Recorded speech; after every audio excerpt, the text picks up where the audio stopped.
Kemudian di Indonesia apakah ada jerapah? Ada. Kalau kalian ke kebun binatang misalnya ke Jatim Park 3 di Malang ya, di Jawa Timur, itu ada jerapah di sana. Tapi hewan itu adalah hewan yang diintroduksi, artinya dibawa oleh manusia ya untuk tujuan tertentu. Nah, ini adalah wilayah kita ya. Biogeografi yang kelima adalah Oriental atau Indomalaya. Ini meliputi wilayah India, Cina di sini, kemudian Kamboja, Myanmar, Thailand, Malaysia. Indonesia itu tidak semuanya. Ini hanya bagian barat saja. Sumatera, Jawa dan Kalimantan dan Filipina ya. Ini masuk ke wilayah Oriental atau Indomalaya. Biomanya apa? Ada tropis ya, kemudian sampai ke gurun. Ada 50 famili mamalia dan ini adalah yang endemik, tupai, tarsius ya, lemur terbang. Dia adalah mamalia yang meluncur ya. Ini adalah endemik wilayah Oriental atau wilayah Indomalaya. Yang terakhir itu adalah biogeografi dari Australasia. Biogeografi dari Australasia ini meliputi Sulawesi sampai ke Selandia Baru ini. Biomanya ada tropis,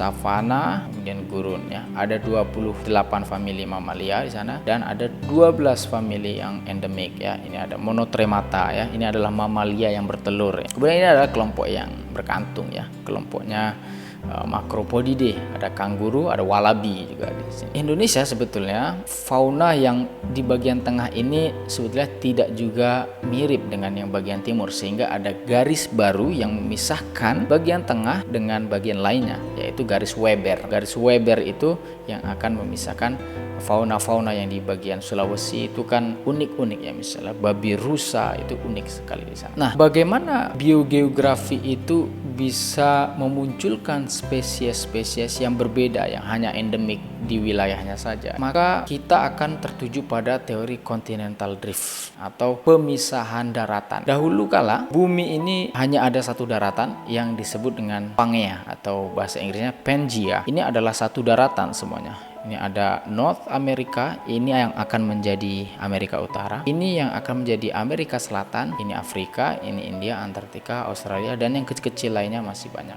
Kemudian terjadilah perubahan di mana Pangaea ini mengalami perubahan, terbentuklah dua daratan, Laurasia dengan Gondwana. Jadi wilayah ini adalah wilayah South America ini. Kemudian Afrika di sini ya. Kemudian Antartika, Australia ada di sini, kemudian India ada di sini ya. Jadi 220 miliar tahun yang lalu Pangaea masih bersatu, kemudian 150 juta tahun yang lalu itu terbentuk dua daratan utama, Laurasia dan Gondwana. Kemudian 100 juta tahun yang lalu sudah mulai terbentuk seperti South America sudah mulai lepas dari Afrika dan India sudah mulai berjalan ke atas. 225 tahun yang lalu, juta tahun yang lalu itu adalah zaman Triasik. 150 juta tahun yang lalu itu adalah zamannya Jurassic. Ini adalah zaman Cenozoic, 100 juta tahun yang lalu. Kita perhatikan di sini bahwa India itu adalah pulau yang terpisah dari daratan utama Asia. Namun pada akhirnya seperti saat ini India akan bergabung dengan daratan Asia. Dan South America, Amerika Selatan ini akan benar-benar terpisah dari Afrika dan bergabung dengan Amerika Utara. Kalau kita lihat memang di peta itu Amerika Selatan dengan Afrika itu seperti puzzle yang lepas. Lalu mengapa mereka bisa bergerak seperti itu? Setelah banyak ilmu pengetahuan berkembang, ada yang disebut dengan lempeng bumi. Lempeng bumi tektonik itulah yang bergerak sehingga si Pangaea ini bisa berpisah menjadi Laurasia dan Gondwana. South America bisa berpisah dengan Afrika dan India bisa bergabung dengan daratan Asia karena ada pergerakan lempeng. Ada 3 macam pergerakan lempeng, yaitu pergerakan divergen, konvergen, dan slip atau transform. Pergerakan divergen itu adalah pergerakan lempeng bumi yang saling menjauhi satu sama lain sehingga nanti di sini terbentuklah lembah. Karena di sini kosong, maka lava bumi akan mengisi ini kemudian membentuk daratan yang baru dari lava tersebut. Kemudian ada pergerakan konvergen, yaitu tabrakan tabrakan antara dua lempeng. Karena ini tabrakan, maka akan ada magma yang keluar di sini karena tekanan-tekanan tabrakan itu. Nah, karena adanya tabrakan itu nanti